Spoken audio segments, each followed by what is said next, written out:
Look, everybody's a creature of habit. So for ASU men's basketball, you got to go from one coach that makes wild post-game comments to another.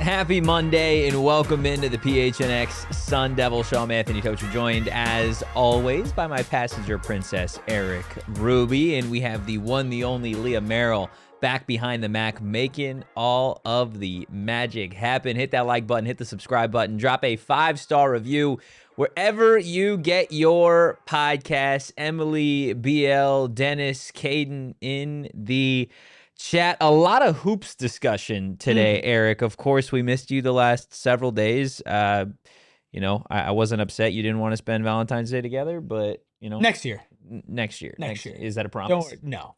Okay. Well, it is what it is, I guess. I didn't expect the sadness off rip. I'm Yeah, sorry. yeah. You're catching me a little off guard. Yeah. We could talk about this off air. Yeah, well, promise?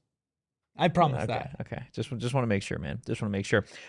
Look, we've got good news and we've got relatively interesting news, I guess, to discuss on today's show.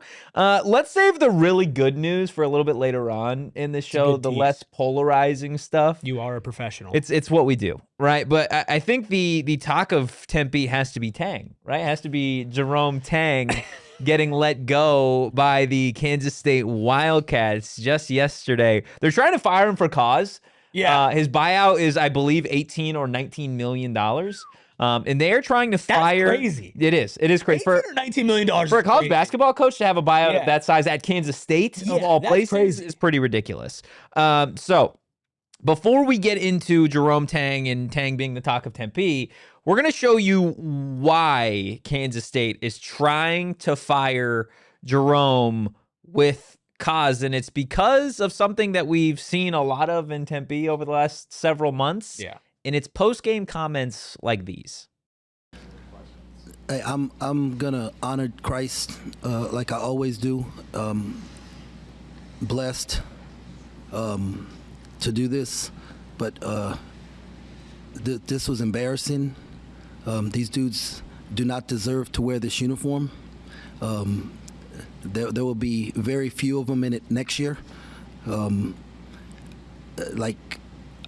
embarrassed for the university. I'm embarrassed for our fans, our student section. It is just ridiculous. We got practice at 6 a.m. tomorrow morning, and we will get this thing right. I have no answer and no words. So y'all got 2 questions. So whoever want to ask 2 questions, I'll answer them to the best of my ability right now. But right now, I'm pissed, and this is all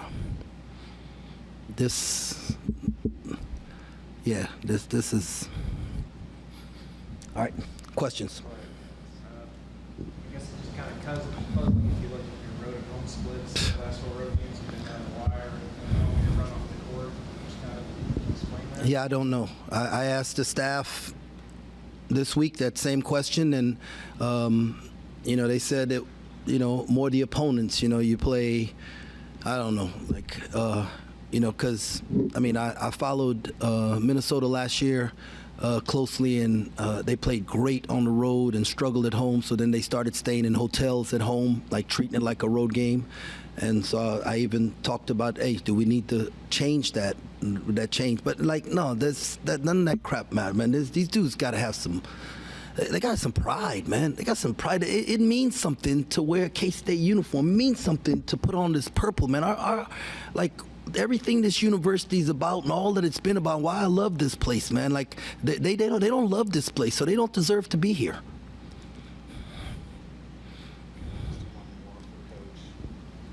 Just what did you make the student section with paper bags on their heads. Yeah, I'd wear a paper bag too if I was them. Thanks a lot, fellas. God bless. That was electric. Oh, hey, look, ASU's look at that. Say you can fire somebody for cause for doing that. Yeah, Because that's nothing. Okay, so obviously there are a couple schools of thought here, and school of thought number one is to say that your players don't deserve to wear the uniform. It's a little harsh, right?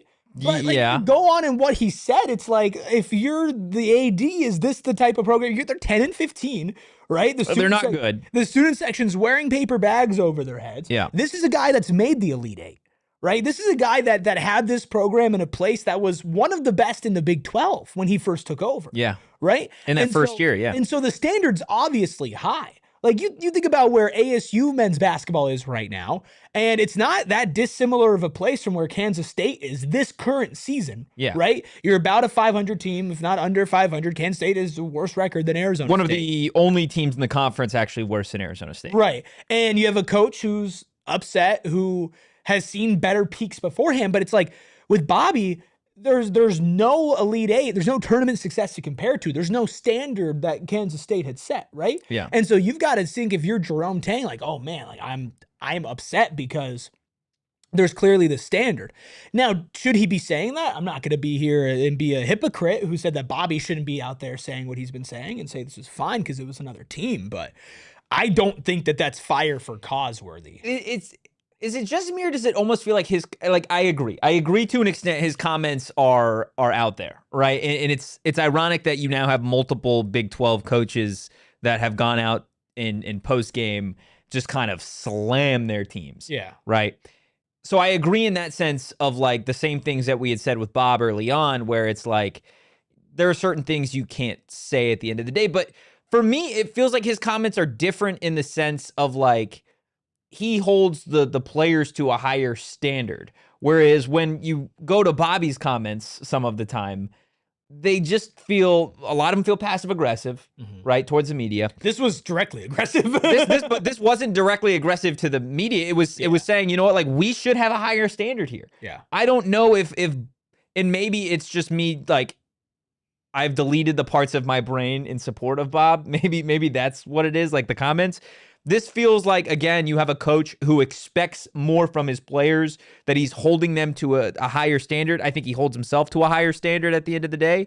And, like, I think that's a coach that you, at the end of the day, want, right? Like, again, for me, this isn't something that you would necessarily fire him over. You're not firing him over the comments. You're firing him over the fact that they've, won one of their last like 12 games, that they're one of the worst teams in the conference, that over the last 4 seasons, it has been nothing but a snowball the wrong way in terms of wins, right? You bring up that first year, they go to the Elite Eight.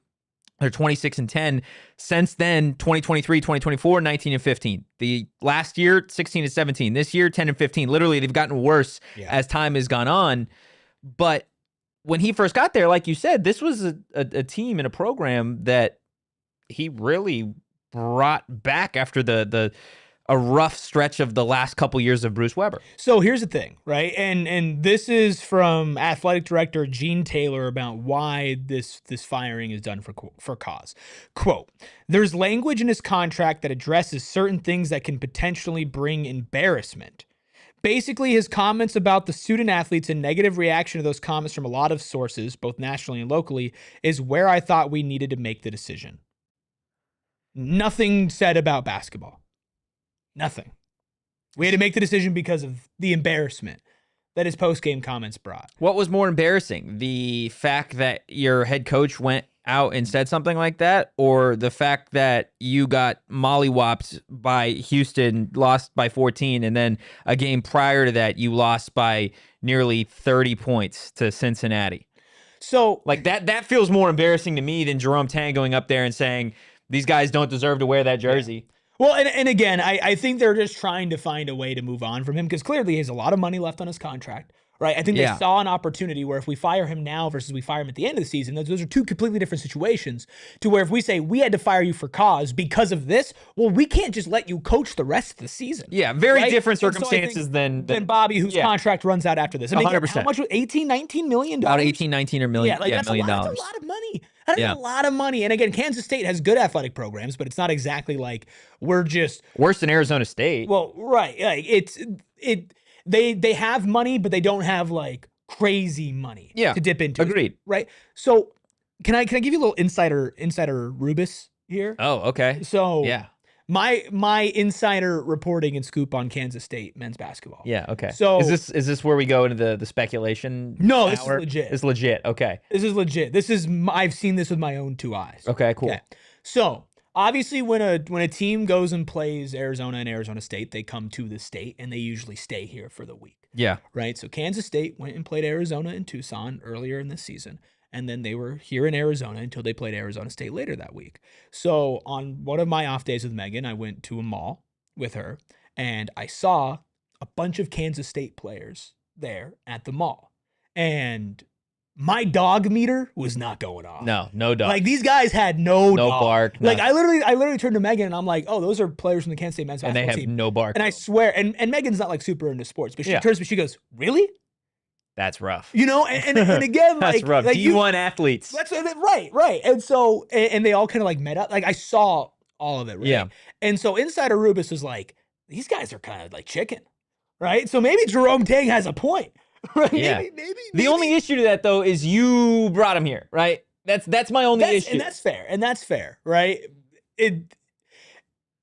He might have a point though. Yeah, no, I think that's fair. I think that's fair. We said it with Bob, like my brother, you made the sandwich. Exactly, Right? Like how can exactly. you You hate the can't sandwich? You made the sandwich. 100%. You can't sit here and complain that it tastes like that when you're the one who, at the end of the day, made that sandwich, for lack of better terms. And I think it's necessary to have the conversation of, okay, is this the direction that Arizona State should go when Bob is ultimately not given a new contract, right? I think we're all in agreement here that Bobby Hurley would have to do something ungodly things to ultimately get a new contract at Arizona State. Discussed it last week. He'd ultimately have to win out, right? Yeah. Which you win out 7 games in this conference and make the tournament. Yeah, that is probably worth a discussion, but you can't even really dive into the fact of like, what if, considering Arizona State, since being in the Big 12 over the last 2 years, has not won back-to-back games, right? They play tomorrow against a dominant Texas Tech team that just beat Arizona. Yeah, they're not winning that game. So I think in terms of the conversation, when Bob's let go or when Bob's not brought back, do you potentially give Jerome Tang's agent a call just to see, hey, like this is somebody that has had a higher high than Arizona State basketball has seen in the last 40 years. Ever. Like they had 3 Elite 8 runs with Ned Wolk back in when TVs were just black and white. Right. Yeah. And let's be honest here, except for maybe a small handful of fans, nobody here cares about that. Nobody cares that Arizona State men's basketball made the Elite 8 when nobody was born. No. Right? Or if you were born, you didn't care. Yeah. Right. And if you are one of those of the handful, then good for you. Congratulations for staying around. Like you're a true Sun Devil fan through and through. Like it doesn't matter to me. Yeah. Right. If you won the championship, Caden, we're just asking the question. Okay. And people are upset about this. I'll say this. So Jerome Tang would be like name brand. Jerome Tang would be like putting an ankle brace on a broken ankle. Okay. It would help, but your ankle's still broken. Yeah. Right? To me, Jerome Tang would not be okay, we found our guy. Jerome would be a bridge. Let's see if you can come in here. We've seen, like, you've had success, clearly. Maybe it's just like a first couple of years thing. Let's get you maybe back to where you want to be. Mm-hmm. I'm sure Arizona State isn't your end goal as far as, being a coach. Let's see if you have a couple of years of good basketball, and then we can go our separate ways. Or if it's really working out, we can move on. Yeah. If you don't like one of these younger coaches or you don't feel like your coach of the future is out there, I think you could do worse than Jerome Tang, who has seen success in this conference. But He's also been in the Big 12 a long time. JJ says Bobby Hurley is legit a better in-game coach than Tang. Stop it, JJ. Stop it, JJ. That's like, the SpongeBob video where they're playing with toys and like drooling, and like that's Jerome Tang and Bobby Hurley in-game coaching. Like, let's not get ahead of ourselves here. Oh gosh, there are 3 Big 12 coaches objectively worse than Bobby, and Tang is at the bottom of that list. And here's the thing: is I get that, but also, you can't argue some success. Now, again, the years afterwards, that 1 year, the years afterwards, whatever. But like, not whatever. Those clearly matter. He is not a great candidate. He's not somebody that you. No one's sitting here saying that Jerome Tang is your Molly Miller, Kenny Dillingham hire for Arizona State men's basketball. But also, I think it's worth having a discussion of like Arizona State. I don't know in terms of resources what they're going to invest in Arizona State men's basketball in a new coach because of what they're investing in other programs, right? I think I made the equation on Friday of like Arizona State and Graham Rossini in the athletic department. You have to almost think of it as like parents, and you've got each sport is a separate kid, right? Yeah. In each kid, you get good grades. Ultimately, you win games. You get fans to come and support. You get good players. You get fan buy-in. Sure. You can have your dessert. You can have some new toys, right? Football has done that. Women's basketball has done that. Hockey has done that in the past. Volleyball has done that. Arizona State men's basketball has not earned an investment, in my eyes, from the Arizona State athletic department. Not a hefty one. So it really is going to be an interesting look, I think, this offseason of like, okay, is this going to be a true overhaul of the men's basketball program? Or is this going to be, we're going to bring someone in that we're not going to spend a ton of money on. They are maybe up and coming. If it works, cool. If it doesn't, that's fine. We're not putting a lot of money in it. Right. You know what I mean? That's not Jerome Tang. He's not up and coming. No, he's not up and coming. Right, That's like what I'm saying. This would not be that. Right. And again, people are like, people are freaking out. Like, we sat here and said, like, do everything you can to hire Jerome Tang. I literally just said hiring. Erik Ruby said it. He said Jerome Tang is the guy in Tempe. Yeah. I literally just said that hiring Jerome Tang would be like putting an ankle brace on a broken ankle. Right? That's not a good thing. That's not a good thing. Yeah, no, it's not a good thing. But again, there are things that you can talk yourself into if that is the hire. Would I be happy about it? Chad is freaking out. Yeah, would I be happy about it? No. Right? I would not be happy about it. But I could see why it would happen. Those are two different things. If Jerome Tang came here and over 4 years he went under 500 in 2 of them, had around 500 one of them, and made an Elite 8 in the other, you take that. For sure. And everybody in chat's lying. JJ, you're lying to me if you say that you won't take that either. An Elite 8 and then 3 years of trash? You are lying to me if you say that you wouldn't take the last 4 years of Jerome Tang over the last 4 years of Bob. Any of the 4 best years of Bobby Hurley combined into one. You would be lying to yourself. You would trade it all for an Elite 8. I would trade it all for an Elite 8 appearance. I think you'd be justified. And a couple comments in the chat. I think JJB said earlier, if we could scroll up here just a little, Leah saying, all love, boys, but if they're investing significantly in DFA, they're investing in the program. You also have to understand that DFA is not just home to Arizona State men's basketball. DFA houses a number of Arizona State sports. I think most notably right now is Arizona State women's basketball. So just because you're doing things to the arena doesn't necessarily mean you're doing it just all in support of men's basketball, right? And I think Graham Rossini has made that abundantly clear that they are going to support as many athletic programs at ASU as they possibly can. Volleyball, women's basketball, gymnastics, wrestling. And I don't know how many of those sports just off the top of my head also are housed at Mullet, but still a number of them are at DFA. But also, here's the thing. Caden asks, why doesn't basketball deserve the investment? I don't think any of us are sitting here saying that, like, no, we talked about this last week. But it's more like if you have a pile of cash, let's just look at it like this. You're the ASU athletic department, and you have a massive. We pile are of Graham cash. Rossini. I'm Graham, you're Rossini. I think if you were on my shoulders, Actually, I'm Italian. I'm Rossini, you're Graham. there we go. If you were on my shoulders, would be about as tall as Graham Rossini. But I don't even know if we get there. yeah, fair. So if let's just say there's this big pile of cash. Okay. Right? Yeah. And it is your job to divvy up the pile of cash appropriately to where you're going to return enough cash to have a bigger pile of cash. You next want year, to ultimately right? make money. You need to. You don't want to. You're right. With the way You that need college to. sports, you have to take this big pile of cash, and 365 days from now, it has to be an even bigger pile of cash, even if it's marginal. And at the very least, you can't be in the red. Right. And so automatically, even if the football program isn't great, which we know that's not the case here, you're taking the biggest chunk of that and you're already putting it aside to football. Correct. Right? When you say basketball hasn't earned a bigger chunk, it is because when it comes to returning money on investment and what they can bring, basketball has not proven that they can do that yet. Now, again, it's a Pandora's box of, okay, well, is it Pandora's box? That's not the right thing to say.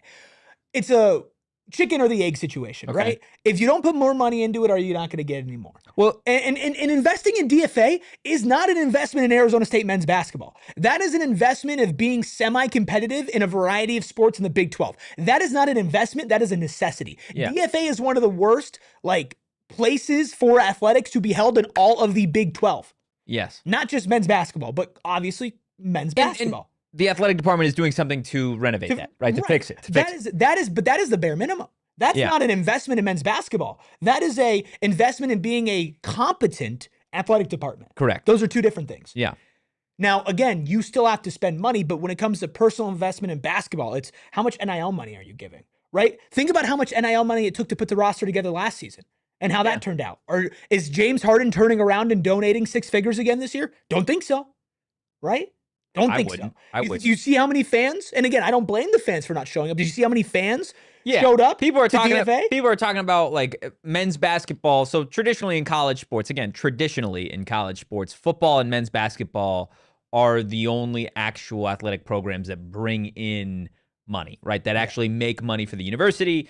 The more money that those sports make, you're actually able to keep other sports alive. Yeah. Right? At Arizona State and other schools. Arizona State men's basketball does not make money right now. There's zero shot that the men's basketball program makes money for the university. Especially with what Bobby is getting paid. Bobby's one of the highest paid public employees in the state. Yeah. He's getting paid a lot, right? And that's my question is what brings in more money right now? Even if it's not turning pro, hockey brings in more money than basketball. And that's not, I'm not reporting that. Yeah. But that is my just gut a feeling. guess. Just a guess. That's my gut feeling and a guess. And the fact that can even be a conversation at Arizona State University, even if I'm wrong, and Leah can correct me. Yeah, Leah's ready to rip real quick. Well, people are talking about hockey, but first of all, the Greg Powers extension is actually paid for by endowments. Yeah. So it's really costing the university nothing. Plus, ASU hockey sells out every game. They sell out their season tickets. So in talking in the past with Craig Morgan, who of course is a reporter, he has said hockey actually brings in a lot of money for the university. Yeah. Do I know where it ranks among the sports? Absolutely not. I'm not trying to sit here and claim anything, but with those facts in mind, I think don't underestimate how much money hockey brings in, but obviously football is the cash cow. For sure. But that's the thing is the fact that we could sit here and have this conversation where I realistically think being ignorant, right? And I'll admit it, I'm ignorant when it comes to this money thing. I don't think there's any way that men's basketball brings in as much money as hockey right now, or in another sense of saying the return on investment, the ROI for hockey and for basketball are on opposite ends of the spectrum. Right? Yeah, I think that's fair. I mean, they might spend more on Bobby Hurley's contract than they do on the entirety of the hockey roster, because that's how much money that Bobby Hurley makes. I don't know. I feel like hockey, they've got some dudes. They do have some dudes, but Bobby makes that are all hurt, unfortunately. They are all hurt. They got some dudes. All I'm saying is this: nobody is advocating and saying that Jerome Tang would fix this.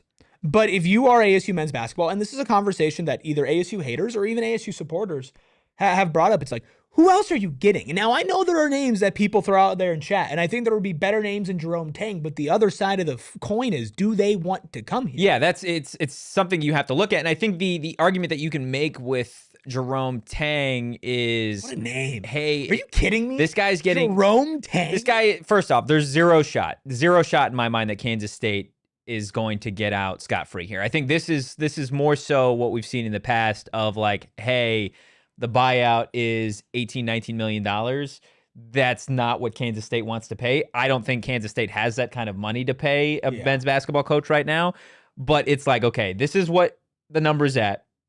This is what Kansas State wants to pay. Let's start negotiating somewhere in between. Do I think he gets $18-19 million?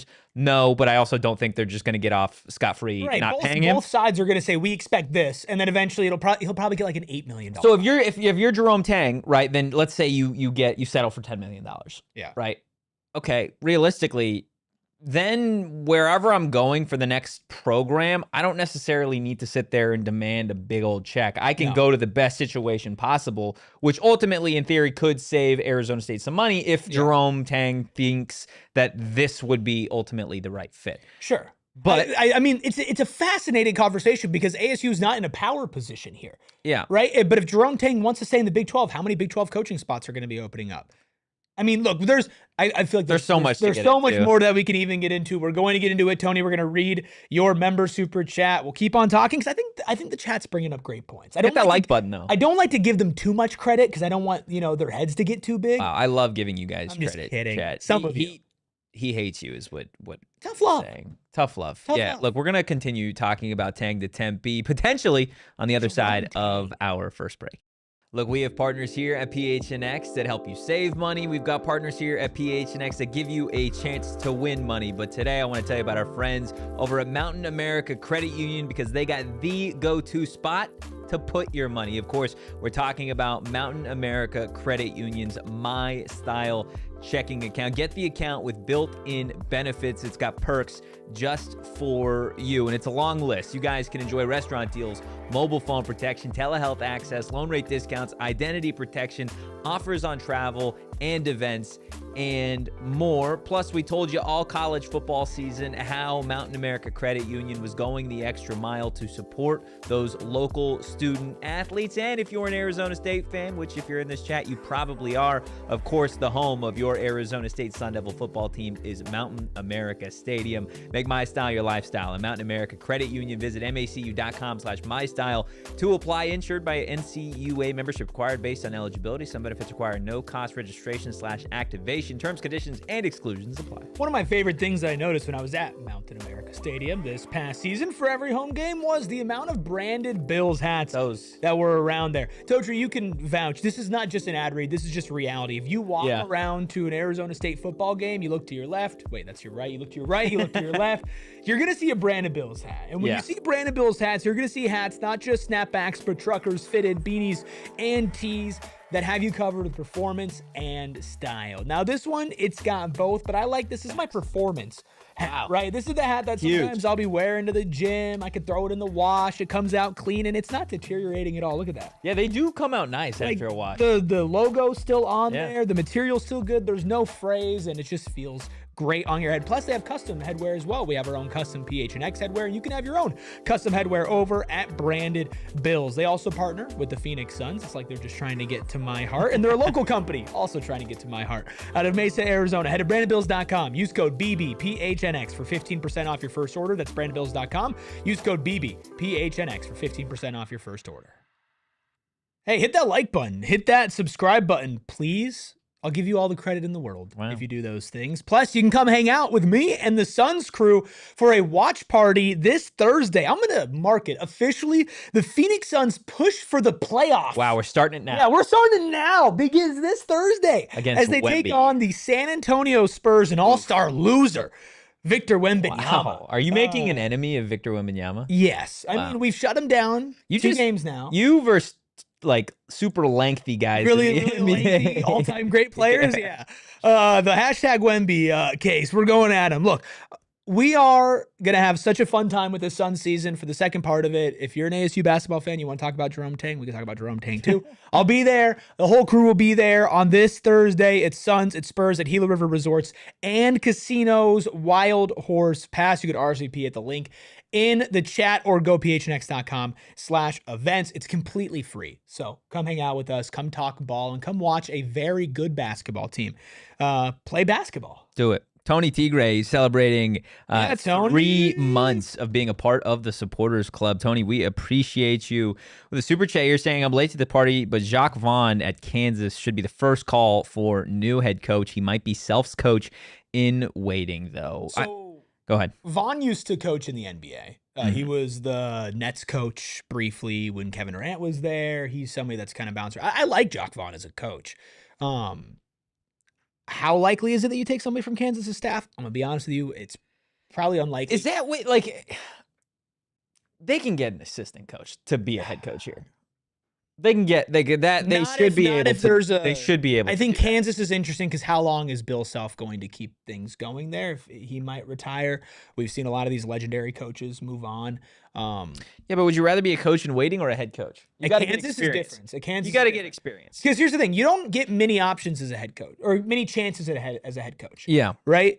Is Arizona State the one that you want to tie yourself to? Well, think about it from this, and I don't think coaches maybe are thinking about it like this, but like, given what this program has done over the last 26 years, right?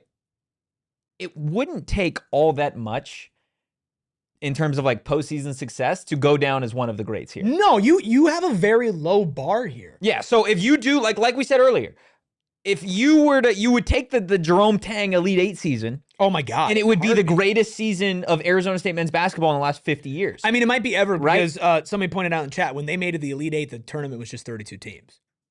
I'm going to hang my hat on the Elite Eight from Ned Wolk in the 60s and 70s. You do okay? it. That's what we're going to do. You and Ned. Us. We. Okay, this is we are Wolk. No, but that's the thing, right? Where it's not that ASU can't be successful. And Tony in the chat follows up with, I disagree that ASU basketball can't be successful with challenges. Nobody's saying they can't be successful with DFA. Nobody's saying that this can't be a good basketball. I love chat's energy today. Like, but that's the thing is, I think it's like we say one thing and they're like, no, we can be better. So here's the thing. I believe rightfully so, we've been very hard on this program. Absolutely. And very hard on Bobby. Correct. People will confuse that with a couple of things. One, they think we're rooting against Arizona State men's basketball. Which is not true. I'd love for them to win. We would love for them to, not just as fans, but as people who cover them. Correct. We would love for them to be. It makes our job easier when teams are good. Yes, and when people want to listen and watch things about teams. It is actually really bad for us that ASU men's basketball is the way that they are. Yes. Right? So that's not true on a variety of aspects, right? Number two is the fact that, like, we don't think that this could be a successful program. We would not be talking the way that we talk about this if we did not think they could be a successful program. For sure. Right? Like, the standard has to be higher. And it can be. And honestly, the bar that they have to clear is not that high. Right? No. I think it's just unfortunate that you got to do it in this conference. It is unfortunate. But again, if let's just say they do hire Jerome Tang, and let's just not copy and paste Elite Eight, but let's just say you get to the tournament and you win a game. Which he's only, in the last 4 years, they've only made the tournament the one time. Let's say you do that one time out of the next 3 years, and then after that, it's like, okay, Jerome Tang, we're moving on from you. We're going to go try to find a young coach. Yeah. Arizona State men's basketball. Jerome Tang old? Yes. I'm just going to say, where they are right now. Yeah. This is a program that has no juice. There's no juice behind the program. No. There's no men's basketball support. Their facilities are not great. They're one of the worst, if not the worst in the Big 12 and one of the worst at a Power 4 level. Right? And the money, the investment's not there. But let's just say hypothetically, let's go 5 years from now, okay? Let's say Jerome Tang signs a 5-year deal to be the head coach at Arizona State University. Correct. 5 years from now, DFA will be in a better place. Yeah. I'm sure the facilities overall will be in a better place. And let's just say hypothetically ASU makes 1 or 2 tournaments. Okay. Wins 1 game one of those times. 5 years from now, Arizona State would be in a much better place to go hire the actual future of this program. So you're seeing him as a full-on brace coach. Ankle brace to a broken ankle. It helps, but it doesn't fix it. But you're still limping. You're still limping. But you're right now, your ligaments are torn and you're running in flip-flops on You're not gravel. running. You are crawling through molten lava with a broken ankle. With a broken ankle and flip-flops. Yeah. Right? And no one is helping you. So again, you're throwing an ankle brace on it. Yeah. It's a step in the right direction. Yeah. It's not good. If you ask me, Erik, is it good to put an ankle brace on a broken ankle? I'd tell you no. Medical advice from Erik. I would tell you, as somebody who's torn ligaments in his ankle, I Yeah. would tell you no. Yeah. But would it be better than what you have right now? Maybe. Maybe. Maybe it's not. Maybe it's not. But it could. I don't know. I would rather go hire somebody from a non-Big 12. Tang's not your guy. No. Anti-Tang. Put that on a shirt. I'm anti-Tang, okay? Like, you probably want to hire somebody who is looking for their first job at this level, right? And investing in them. Maybe, like you said, an assistant coach. Not to say, okay, Kenny or a Molly, but like this was there's not a Kenny Dillingham that exists for Arizona State men's basketball. No, and there's maybe a Molly Miller. Molly Miller coached at lower level schools. Let's be a GCU, but is in a the valley, lower level school. Yeah, but GCU is a lower level school, and this is her with first, more overall basketball success. Sure, but this was her first bite at the apple at this power. And she's sport. knocked it out of the park. Correct, and we'll talk about that later. And again, the bar for ASU women's basketball is much higher than the bar for ASU men's basketball. But you've seen where it went to and the depths it went to and how fast it could be turned around. Yeah, right. That's true. So is Jerome Tang the guy that I'm going to sit here and be like ASU men's basketball is going to turn it around? No, I don't. Do I know who's going to be that guy? No, I don't. I'm not going to sit here and BS you and tell you that I know who that's going to be. But I know it won't be Jerome Tang. Facts. You know it's not Jerome Tang. There's no way. There's no way. Yeah, I don't think it's Jerome Tang either. I don't think this is the guy that you're going to go get ultimately, especially with another school in the conference threatening to fire him for cause. Yeah. Again, I don't think that ultimately they're going to get out of that whole situation without paying Jerome Tang at least $10 million, given, again, what he's owed and what he said and what other college basketball coaches have said post-game and still have jobs, right? If I'm Jerome Tang, the first thing that I'm doing is pulling up Bobby Hurley clips. I'm pulling up the PHNX Sun Devils episode from like 2 weeks ago where we went through the top 10. Yeah. Here you go, man. Bob didn't get fired. Why am I getting fired? You're trying to take $20 million away from me? That's not going to happen. But I do think in today's day and age of college basketball, and just college athletics in general, you've seen the trend now where it used to be the sexy thing to do in college sports to go get yourself a veteran coach. Go get somebody that's been to the mountain and climbed there before, that has seen, the peaks of the sport and that players want to play for.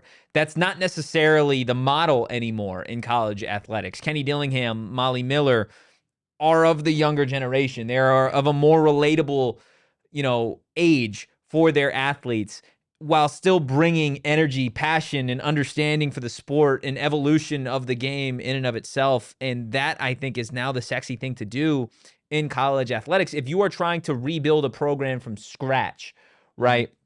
Don't get somebody like a Jerome Tang that's going to be in the building and take away the nameplates on the guys' jerseys and say they got to earn these. That's not what's going to get, I think, this fan base, energized about Arizona State basketball. I think if anything, it's going to draw a line in the sand of like, okay, we need results ASAP versus what Molly did, trying to establish a culture at Arizona State. What Kenny did, try and establish a culture in the locker room. Right now, there isn't a culture for Arizona State men's basketball, and I think that's where a new coach has to come in and really start from scratch. Wins and losses, they're important at the end of the day, and I think partially when we talk about women's basketball here in a little bit, why that's so exciting and different is because you can see the culture and how it has produced wins so quickly into her tenure at Arizona State. And the same thing for Kenny Dillingham, why it was exciting going into that second season is because you expected a step up and you got just an absolute treat of a season, right? So for men's basketball, wherever Graham Rossini and company opt to go in their search for a new head coach, it doesn't necessarily have to be stacked on, we need 20 wins in year one. We need to go to the Elite Eight in year one. It needs to go to the two things that you don't see when you watch Arizona State men's basketball play in the last, several seasons. You need to see a culture and you need to see an identity on the court. And right now, those are the two biggest things that are missing from the program that I think a young, hungry head coach, wherever they're from, whether this is just a stop in their journey or if this is their forever home, like that's what needs to be written at Arizona State with a new a new man or woman in charge of the program. Yeah, and so, and that's kind of the thing, right? Where I know that people get upset when we compare programs, especially the football. There's a basketball select comparison. few of individuals who like to cherry pick in the comments, and they're slobbering for Bob. Well, no, I just There are a couple individuals there that are, slobber for Bobby Hurley for some reason. So, but there is one thing that is undeniable about the football job, the women's basketball job, and now the men's basketball job, is that going into the coaching search, the programs are on fire. The programs were at almost all-time lows, if not all-time lows, right? Respectable programs. Historically. Never like all-time elite programs. No. But very respectable programs were at the bottom of the barrel. Yeah. Right? And you went out there and you got a coach that before they coached a game, brought fans back in the door. Yeah. Kenny Dillingham's press conference brought fans back in the door. Yeah. Molly Miller's track record as a head coach and press conference brought fans back in the door. Jerome Tang doesn't do that. Does not do that. Doesn't get guys. No. Girls Jerome in the Tang door. brings questions when you hire him. Yeah. Right? He doesn't bring excitement. There will be fans that are excited for a change. I do think that. Yeah, I'm gonna be honest. I'm gonna be excited for just somebody new. If you told me next year I had to choose between Bobby Hurley and Jerome Tang, I'm picking Jerome Tang. I'm taking a mystery box, honestly. No, I'm just saying you only give me those two options. Give me Mario and Luigi coaching on that hardwood, dude, and I will take that over Bob. Yeah, that's fine. I'm here for it. Anthony Totri and Erik Ruby coaching. Yeah, let's do it, man. Hey, I'll tell you what. Say something really disrespectful. We wouldn't win a lot of games, but damn it, we'd have a good time. Yeah, we would have people more excited about the state of Arizona State. What about JJ in the chat? Might be a good coach. Potentially, JJ. We'll talk to you. I think it was JJ who said that. Let's just let the players coach themselves.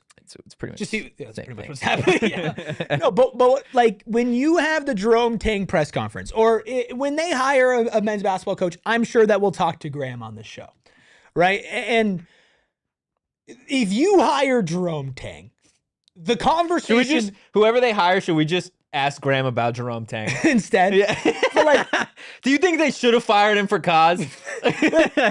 Just hypothetically, you and I, let's go behind the scenes, and we're planning for this interview with Graham Rossini. Okay. The interview. Wow, we're getting deep into the weeds. The interview that we would have planned for if they hired Jerome Tang. Yeah. Versus if they did not hire Jerome Tang. Let's say they just hired a unnamed, mid-major cash considerations down the line. Yeah. Just unnamed mid-major successful coach that people would be relatively excited about. Right? Okay. The conversation that we would be planning for those two different coaches would be wildly different. For unnamed mid-major coach, it would be, how excited are you about this next step? Why, the message to the fan base. Yeah. For Jerome Tang, it would be, is this an upgrade? How are you going to, I guess we wouldn't phrase it exactly this way, but like, you need to sell us on Yeah, this you don't have to sell us. You sell a fan base on us. Is there any concern about hiring somebody who just got fired for making post-game comments that the athletic department deemed unprofessional to the point of termination? Yeah. Right? Somebody who, obviously Jerome Tang, I'd call him by his full name too. Jerome Tang. Although Coach Tang also goes really just crazy. Jerome. Just Jerome. Yeah. Is it concerning to you that Jerome had multiple years of under 500 basketball? Yeah. Or are you more excited about that one Elite Eight? There would be more of a justification for the hiring in the conversation, in the press conference, and in subsequent media, whatever, if you hire Jerome Tang, versus not justification, but explanation when it comes to why you chose a unnamed mid-major coach.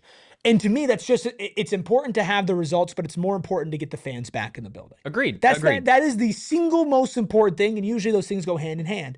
But guess what? Molly Miller's first game as a head coach had a lot more fans in there when they didn't know if they were going to be successful this season or not. For sure. You need to, next season, be going into it and have us sitting here being like, man, aren't we excited about a new era of Arizona State men's basketball? Agreed. I don't think that happens if Jerome Tang is the head coach. I just don't think so. I'm on your side here. Will says Molly Miller is the blueprint, get a G5 coach that has proven to be able to coach up players and make a good run to the tournament. Absolutely. And look, I want to spend some time giving Molly Miller her flowers, and one final tidbit on Arizona State men's basketball on the other side of our final break. 602-783-8841. That is the number to the husband and wife law team. Mark and Alexis Breyer should be the first people that you call if you ever find yourself in an accident or a serious injury. The lawyer that you hire matters. Calling them and making sure that it's the husband and wife law team, it matters. Not only do they lead a very experienced place with multiple certified specialists in personal injury and wrongful death, but they also are happy to make you and all of their clients guarantees, like a guarantee that you can cancel your fee agreement at any time for any reason, a guarantee that you receive at least as much in your pocket as they receive for their fee, even if they reduce their attorney fee to do so, and a guarantee that you may speak with one of their lawyers as often as you choose about anything you'd like to discuss. You always want to know that the lawyer is taking care of you, and they'll always be upfront with the strengths and weaknesses of your case so that you can make an informed decision. So make an informed decision first. If you've had a serious injury, call the husband and wife law team first at 602-783-8841 or visit their website at the link in our show notes and tell them that PHNX sent you. Hey, are you listening to this podcast or live show behind the wheel of a minivan? If the answer No, I'm sitting in is the chair. yes, and you want the opportunity to win a brand spanking new Corvette, well, you are in the right spot because you guys can drive into excitement with the fabulous Corvette giveaway running January 16th through April 24th, brought to you by our friends over at Gila River Resorts and Casinos. 4 casinos, 4 Corvettes, which means 4 chances to win big. Of course, the participating locations: Wild Horse Pass, Vequiva, Lone Butte, and San Tan Mountain. Here's how you guys can qualify. Fridays, 6 p.m. through 8 p.m., you guys have hourly drawings for free bonus play or a finale entry. Tuesdays and Saturdays, you guys can earn 4 times the entries when you play with the card. And then Thursdays, 2 p.m. through 5 p.m., you've got the hot seat finale qualifier. Play with the card for your shot. Plus, there's exclusive swag giveaways throughout the entire promotion. And don't worry, you still have plenty of time. We're in February, and the grand finales aren't until the end of April. So for more information, make sure you visit playathila.com. Don't miss your chance to accelerate into luxury. Play, earn, and win at any of their 4 casino locations. Totri, Erik. question for you. Okay. If you could multiply anything in your life, what would you multiply? My money. Right. And besides that, what else would you multiply? I think I'd multiply you, to be honest. No, with you. could you imagine? That'd be terrible. It would be a lot. It'd be a lot. I'm gonna answer for you. okay? Vacations? Yeah, vacations, right? Maybe going out for a nice dinner on the Oh, side. yeah. Here's the thing: when you get multiplier scratchers over at Arizona Lottery, you can multiply all the good things in life, like vacation, relaxation, celebration, and apparently me. Because with over $270 million in prizes, you could win big enough to do more of the things that you million? love. $270 Wow. million. And the best part is multiplier tickets start at just $1 and each have individual prizes up to $5 million. Wow. That's a whole lot of multiplying what you love. I don't know if you could multiply me for $5 million, but if you just gave me the $5 million, I would do my best to just try to be in 2 places at once. I wish I could be scratching off 2 multiplier scratchers at once. Oh, wait, I can, because I can go to Circle K. Get the multiplier scratchers from our friends over at the Arizona Lottery. With access to over 3,500 retailers across the state, you can play whenever and wherever you'd like. Hit that like button, hit the subscribe button, drop a 5-star review wherever you get your podcasts. We appreciate everybody watching live, watching after the fact, and listening on audio as well. A couple audio-only episodes hitting your feed over the last couple of weeks, and some that are going to hit your feed a little bit later on this week. The last one we did over the weekend on Jordan Tyson, where mock drafts have him landing in the 2026 NFL draft. If you missed it, go check it out. A little fun episode with my passenger princess, Rubis, here. Before we completely move on from Arizona State men's basketball, Bobby Hurley's Sun Devils do have a chance to do something real funny on Tuesday when they take on Texas Tech. That is, of course, if the Texas Tech bus can actually go from Tucson to Tempe after Wildcat fans slash the tires on that Red Raider bus. Of course, Texas Tech beating U of A over the weekend. 2 straight losses for the Wildcats. I don't have any. They're still a top 5 team in the country. I don't have anything to say. About that. They are. That's that. Welcome to the Big 12. Good luck. Good luck, because this is a Texas Tech team that's going to be out for blood. Yeah. For their football team. Yes, for their football team. I'll tell you what, I will go to the same mall that I saw the Kansas State Wildcats See if you at, can find the Red and I'll see Raiders. if I can find the Red, and I'll give you the Rubis report. Okay, Ooh. I'm here. The Rubis report. There's like there's something there. I kinda There's like that. absolutely something there. Look, enough talk about Arizona State men's basketball. Let's get to the basketball program that It's actually does good. have fun, that does have life in it, and that is, of course, the Arizona State women's basketball program. Completely apologize to Leah, who just changed the text there to ASU versus Texas It's Tech. fine. I only produced like Yeah, that was the preview. twice in the last year, and you're just making me. I know. Go That to work. was unfortunately the preview. That's all we got for that. That's fair. Talk more about it probably tomorrow and then on Wednesday following that game. But you got to give love to the Arizona State women's basketball program, what they have been able to accomplish so far in this 2026 season. Of course, Molly Miller's first season as the head coach here in Tempe of the Arizona State Sun Devils, and she made history yet again. We know about the strong start that this team had, the win streak that this team had, and a new record has been broken by Molly Miller, the most wins by a first-year head coach in program history, previously held by Joseph Anders, who was an interim coach in 2011 and 2012. At 20 wins, Molly and company with 21 wins this season, and there are still games left to be played, Erik. I mean, you still have 4 games left in the regular season, right? Yeah. And so, look, we talked a lot about the potential coaching vacancy for Arizona State men's basketball and what they would need to be. If you could copy and paste Molly Miller, you said you would multiply me in the multiplying scratchers. If we could just copy and paste Molly Miller and give her to the men's basketball program, then things would be a lot better. This is such an impressive first season. Now, there was a little adversity when this team hit the Big 12, and much like men's basketball, this is a very strong basketball conference over on the women's side as well. But an undeniable success for Molly Miller in her first season. 21-6 right now. Before it's even over. They're 21-6 right now. They're over 500 in conference, right? And maybe the 8-6 conference record isn't exactly what you want, but you look at a lot of those losses and they're ranked losses. You lost to a top 15 TCU team, top 25 West Virginia team, a top 15 Baylor team, right? Like, and all these games were like outside of the loss to what? TCU that you had? Every other game. TCU was a blowout. Every other game was single digits. Was close. Right? Yeah, I believe every other loss was literally a single digit 10 loss. or less. Yeah. And so when you look at that, half of their Big 12 losses were to ranked teams, right? Arizona State women's basketball has not been a ranked team this season. And so when you look at the overall success of this program beyond just the excitement category, it's night and day to what we have just spent the last 50 minutes talking about. 1,000%. They play hard. The talent is there, and this is in year one. There's an identity. There's an identity.